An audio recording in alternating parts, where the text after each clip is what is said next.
Hello everyone, welcome to class. Today we will discuss about revised syllabus of accountancy.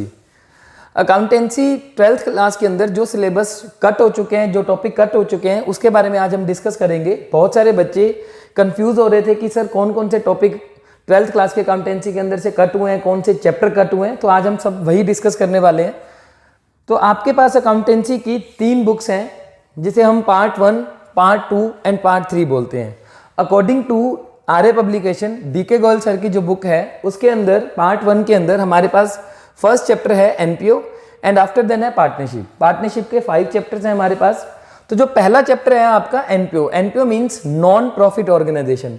Non profit organisation, कई बच्चों को ये confusion थी क्योंकि जो सीबीएसई बोर्ड की तरफ से आपके पास जो लेटर आया है, जो आप लोग सीबीएसई की साइट पे देख रहे हैं, वहाँ लिखा हुआ है कि डिलीटेड टॉपिक्स और वहाँ ऊपर लिखा हुआ है एनपीओ एंड पार्टनरशिप। बहुत सारे बच्चे कंफ्यूज हो गए कि सर एनपीओ चैप्टर ही कट गया है, पार्टनरशिप पूरी की पूरी कट गई है। ऐसा नहीं है।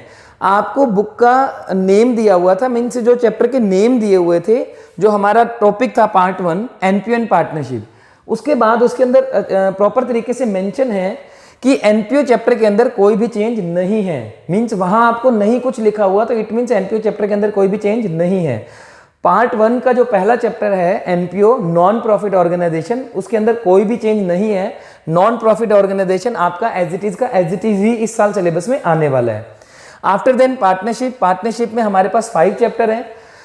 तो पहला पार्टनरशिप का जो फर्स्ट चैप्टर है, बुक का सेकंड चैप्टर है, पार्टनरशिप का जो फर्स्ट चैप्टर है फंडामेंटल्स, उसके अंदर कोई चेंज नहीं है। After then change in profit sharing ratio, जो पार्टनरशिप का सेकंड चैप्टर है उसके अंदर भी कोई चेंज नहीं है। After then admission of a new partner, यहाँ हमारे पास एक मेजर चेंज आया है। Admission of a new partner के अंदर जो हमारे टोटल टॉपिक्स थे उसमें से adjustments of capital and presentation of balance sheet, ये 2 टॉपिक कट चुके हैं। एक्चुअल में कई बच्चे यहाँ कंफ्यूज हो रहे थे कि सर कैपिटल अकाउंट ही कट हो गया है। कैपिटल अकाउंट कट नहीं हुआ। जब हम अभी कुछ बच्चे admission of a new partner topic पढ़ चुके हैं, कुछ बच्चे अभी पढ़ेंगे इन फ्यूचर।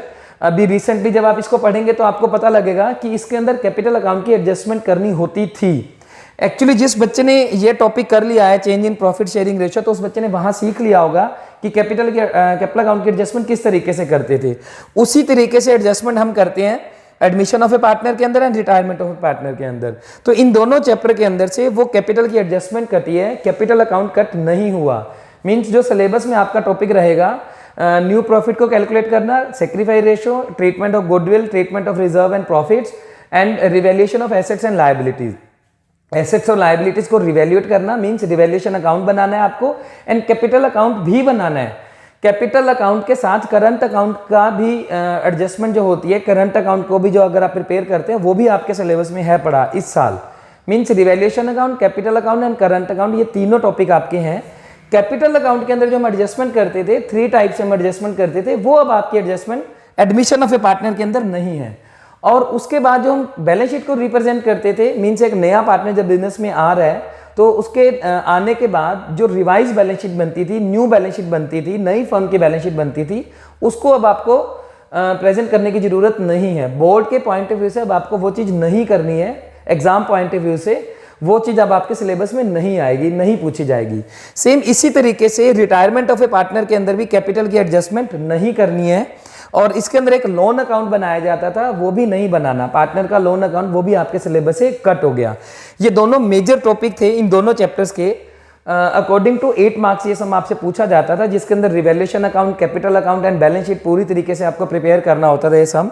तो उसके अंदर से कैपिटल की एडजस्टमेंट और बैलेंस शीट की प्रेजेंटेशन कट चुकी है दोनों चैप्टर के अंदर। रिटायरमेंट ऑफ ए पार्टनर के अंदर लोन अकाउंट भी नहीं पूछा जाएगा। लेकिन मैं आपको ये सजेस्ट करूंगा कि आपको ये टॉपिक भी पढ़ना है। बोर्ड के पॉइंट ऑफ व्यू से, एग्जाम के पॉइंट ऑफ व्यू से ये चीज नहीं पढ़ना चाहते आप मत पढ़िए, लेकिन नॉलेज के पॉइंट ऑफ व्यू से आपको ये चीज पढ़नी चाहिए। क्योंकि जब हम change in profit sharing ratio chapter करते हैं तो उसके अंदर भी हम कैपिटल अकाउंट की एडजस्टमेंट सीखते हैं और बैलेंस शीट बनाना सीखते हैं। तो वो चीज तो आप बेसिक यहाँ सीख ही चुके हैं, तो यहाँ आपको इतना ज्यादा हार्डवर्क करने की जरूरत नहीं है, सिंपल सा एक पॉइंट ही सीखना है। तो मैं बच्चों आपको सजेस्ट करूंगा कि आप ये टॉपिक मिस मत कीजिए, इन टॉपिक को आप जरूर पढ़ें। क्योंकि जब आप कम्पिटिटिव एग्जाम्स की तैयारी करेंगे, प्रोफेशनल कोर्सेज की तैयारी करेंगे सीएस के अंदर, तो वहाँ आपको बेसिक से चीज़ अगर नहीं आती होगी तो वहाँ बड़ी प्रॉब्लम आएगी। आप ठीक है एग्जाम टाइम में आप जाके इन चीज़ों को इग्नोर कर सकते हैं, लेकिन जब आप सिलेबस को पढ़ रहे हैं, जब आप टॉपिक रिवाइज कर रहे हैं, सिलेबस कर रहे हैं, तो आप इन टॉपिक्स को जरूर पढ़िए, इन टॉपिक्स को मिस नहीं करना है। तो एडमिशन ऑफ ए पार्टनर के अंदर हमारा टॉपिक आता है adjustment of capital and presentation of balance sheet. Same इसी तरीके से रिटायरमेंट ऑफ ए पार्टनर के अंदर कैपिटल की adjustment and loan account cut गया है। एंड रिटायरमेंट के साथ एक टॉपिक है डेथ ऑफ ए पार्टनर, ये इसी चैप्टर का पार्ट है। और death of A partner means जिस पार्टनर की डेथ हो जाती है, डिसीज पार्टनर कैपिटल अकाउंट, जिस पार्टनर की डेथ हो जाती है उसका कैपिटल अकाउंट हम इसके अंदर बनाते थे इस चैप्टर के अंदर, वो अब अकाउंट आपको बनाने की जरूरत नहीं है। और एग्जीक्यूटर अकाउंट, ये भी बहुत सारे बच्चे इसको एक डिफिकल्ट टॉपिक मानते थे, वो भी अब आपका टॉपिक कर चुके हैं। ये तीनों चैप्टर के अंदर जो मेजर चेंज आया है, ये तीनों टॉपिक आपके डिफिकल्ट माने जाते थे, बच्चे इनको अपने लेवल पे डिफिकल्ट मानते थे। ऐसा नहीं है कि ये डिफिकल्ट है, एक्चुअली में थोड़ा सा लेंदी होता है ये टॉपिक, तो बच्चे कंफ्यूज हो जाते थे। तो ये टॉपिक अब आपके सिलेबस से कट गए हैं। तो एडमिशन ऑफ पार्टनर, रिटायरमेंट में से कैपिटल की adjustment and death of A partner के अंदर से disease partners capital account and executor account नहीं बनाना है, तो ये टॉपिक आपके सिलेबस से कट हुए हैं। और डिसोल्यूशन ऑफ पार्टनरशिप फर्म, जो पार्टनरशिप का लास्ट चैप्टर है, इसके अंदर भी कोई चेंज नहीं है। तो पार्ट 1 के अंदर आपका सिर्फ और सिर्फ एडमिशन, रिटायरमेंट, इन 2 चैप्टर के अंदर मेन टॉपिक आपके कटे हैं एडजस्टमेंट्स ऑफ कैपिटल, बाकी सब आपका सिलेबस एज इट इज आएगा। पार्ट 2 की बात करते हैं कंपनीज अकाउंट। कंपनीज अकाउंट के अंदर हमारे पास 3 चैप्टर हैं। There are 3 chapters, issue of shares, issue of debenture and redemption of debenture. Issue of share and issue of debenture में कोई भी चेंज नहीं है, एज इट इज का एज इट इज आपका सिलेबस आएगा। रिडम्पशन ऑफ डिबेंचर के अंदर हमारे पास ऑलरेडी 4 मेथड होते थे, 2 मेथड ऑलरेडी बोर्ड ने लास्ट ईयर उससे लास्ट ईयर ये सिलेबस में कट कर दिए थे, मतलब हर साल इसके अंदर कोई ना कोई चेंज आता रहता है। इस साल बोर्ड ने क्या किया, रिडम्पशन ऑफ डिबेंचर में से 2 मेथड जो बचे हुए थे वो और कट कर दिए हैं, lump sum method and draw of lots. तो 4 के 4 मेथड अब आपके रिडम्पशन ऑफ डिबेंचर में से कट हो चुके हैं। मींस इस चैप्टर में अब बचा क्या है, इस चैप्टर में से आपके 1 मार्क के क्वेश्चन पूछे जा सकते हैं या थ्योरी के पॉइंट ऑफ व्यू से क्वेश्चन पूछे जा सकते हैं। What are the sources of redemption of debenture, what are the method of redemption of debenture, इस तरीके के कुछ क्वेश्चंस हैं वो आपसे पूछे जा सकते हैं। इस चैप्टर में से प्रैक्टिकल सम्स अब नहीं आएंगे। तो कंपनीज अकाउंट में भी आपका मेजर चेंज नहीं हुआ है, ये दोनों चैप्टर एज इट इज रहेंगे। रिडम्पशन ऑफ डिबेंचर के अंदर से आपके दोनों मेथड कर चुके हैं।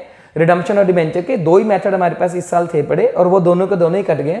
तो इट मींस इस चैप्टर में से थ्योरी प्लस 1 मार्क के क्वेश्चन आने के चांसेस हैं। एंड पार्ट 3 था फाइनेंशियल स्टेटमेंट एनालिसिस, इसके अंदर हमारे पास टोटल 6 चैप्टर हैं, इनके अंदर बिल्कुल भी चेंज नहीं है, एज इट इज का एज इट इज आपका ये पार्ट 3 आएगा। और लास्ट में हमारे पास बचता है प्रोजेक्ट वर्क। प्रोजेक्ट वर्क आपका रहता है 20 मार्क्स का, इसके अंदर 4 मार्क का आपका वाइवा रहता है, 4 मार्क का आपका फाइल का वर्क रहता है एंड 12 मार्क का आपका रिटर्न एग्जाम आता है। रिटर्न एग्जाम के अंदर आपके 2 क्वेश्चन आते हैं, एक कैश फ्लो स्टेटमेंट में से और एक रेशियो एनालिसिस में से। इस बुक में 2 चैप्टर हैं, ratio analysis and cash flow statement. उसके अंदर से आपके 2 क्वेश्चन 12 मार्क्स के आते हैं, वो रिटर्न वर्क रहता है आपका, 4 मार्क का फाइल वर्क एंड 4 मार्क का आपका रहता है वाइवा। तो वाइवा और फाइल आपका एज इट इज रहेगा, जो 12 मार्क्स के जो आपके क्वेश्चन आने हैं वो भी एज इट इज रहेंगे। फाइल में हम ऑलरेडी पहले क्या करते थे, हम 3 से 4 प्रोजेक्ट वर्क तैयार करते थे, लेकिन अब आपका सिर्फ एक ही प्रोजेक्ट तैयार करना है, स्पेसिफिक प्रोजेक्ट आपको तैयार करना है। पहले हम कंप्रीहेंसिव प्रॉब्लम भी तैयार करते थे, स्पेसिफिक प्रॉब्लम से भी प्रोजेक्ट तैयार करते थे। 2 फर्म्स का आप डेटा लेते थे, उनको आप कंपैरिजन करते थे, उनके फाइनेंशियल स्टेटमेंट को एनालाइज करते थे एंड आफ्टर देन उनको कंपैरिजन करते थे हम प्रॉपर तरीके से। वो सब आपका कट गया है। अब आपको प्रोजेक्ट वर्क में सिर्फ स्पेसिफिक प्रोजेक्ट तैयार करना है 4 मार्क के अकॉर्डिंग। 4 मार्क का जो आपका वाइवा का प्रोसेस है प्लस आपका 12 मार्क का जो आपका रिटर्न एग्जाम है वो एज इट इज रहेगा। तो आपकी अकाउंटेंसी 12th क्लास के अंदर ये चेंजेस जो हैं, जो मेन टॉपिक कटे हैं वो आपके कटे हैं। पार्टनरशिप के अंदर एडमिशन एंड रिटायरमेंट में से 2 टॉपिक कट हुए हैं और रिडेम्पशन ऑफ डिबेंचर में से ये टॉपिक कट हुए हैं। तो बहुत सारे बच्चे ये पूछ रहे थे कि सर अकॉर्डिंग टू 80 मार्क्स 30% जो सिलेबस बनता है वो 24 मार्क का बनता है, तो 24 मार्क का सिलेबस कैसे कट हुआ? देखो 24 मार्क का सिलेबस कट नहीं हुआ है, ठीक है, हम मानते हैं उस चीज को, लेकिन जो आपका मेन टॉपिक कट हुआ है वो है 8 मार्क का ये क्वेश्चन आपका बनता था, 6 मार्क का क्वेश्चन आपका इसमें से आता था। ये दोनों क्वेश्चन ऑप्शन में भी आ सकते थे, दोनों एडमिशन मतलब आपके 2 क्वेश्चन आते थे 8 मार्क के, ऑप्शन में आते थे, आपको एक क्वेश्चन सोल्व करना होता था। दोनों एडमिशन के भी आ सकते थे, दोनों रिटायरमेंट के भी आ सकते थे, एक एडमिशन और एक रिटायरमेंट। नॉर्मली होता तो यही था कि एक एडमिशन और रिटायरमेंट में से आता था 8 मार्क का, तो वो आपका 8 मार्क के अकॉर्डिंग आपका सिलेबस कट हुआ है। लेकिन मैं इसको नहीं मानूंगा कि 8 मार्क का सिलेबस कट हो गया, टॉपिक कट हुआ, क्योंकि सिर्फ कैपिटल की एडजस्टमेंट कट हुई है और बैलेंस शीट की प्रेजेंटेशन कट हुई है, बाकी आपका सम एज इट इज 8 मार्क का पूछा जा सकता है। 6 मार्क का ये आपका आता था deceased partners capital account, last to last year में भी ये क्वेश्चन 4 मार्क में भी आया हुआ है, इसको 6 मार्क के अकॉर्डिंग भी पूछा जा सकता है। तो ये क्वेश्चन आपका प्रॉपर कट चुका है।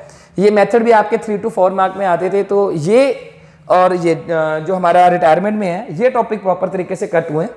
एडमिशन और पार्टनर में अगर हम लेके चलें 8 नंबर का सम नहीं कट हुआ आपका, 8 नंबर का सम एज इट इज आएगा, बस उसको अब थोड़ा सा अलग तरीके से पूछा जाएगा। तो आपके सिलेबस में कोई मेजर चेंजेस नहीं हुए हैं, और जो चेंज हुए हैं उसके बारे में भी मैं आपको सजेस्ट कर रहा हूँ कि आपको एज इट इज सिलेबस पढ़ना चाहिए, ताकि फ्यूचर में जो आप आगे प्रिपरेशन करेंगे अपनी कम्पिटिटिव एग्जाम्स की, CS के बारे में करते हैं, आप पढ़ते हैं, बीकॉम लेवल पे आप जाते हैं, तो आपको वहाँ प्रॉब्लम ना आए, तो इसलिए आपको सारा सिलेबस पढ़ना चाहिए। जब आपके एग्जाम होंगे तब आप इन टॉपिक को मिस कर सकते हैं, इनको इग्नोर कर सकते हैं, अदरवाइज आपको टोटल सिलेबस पढ़ना चाहिए। CBSE बोर्ड की गाइडलाइंस के अकॉर्डिंग ये हमारा रिवाइज सिलेबस था, और जो टॉपिक मैंने आपसे डिस्कस किए हैं वो टॉपिक यहाँ से कट हो चुके हैं।